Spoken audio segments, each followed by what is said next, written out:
Hey guys, welcome back to the channel. In today's video, I'm going to show you how to get Binance Points using the Rewards Hub daily check-in.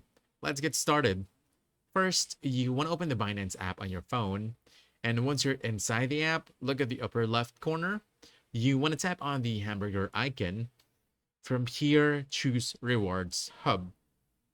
Now here's the easiest part. Once your account is fully verified, you can simply check in daily. Just by logging in and checking in, you'll start earning points automatically.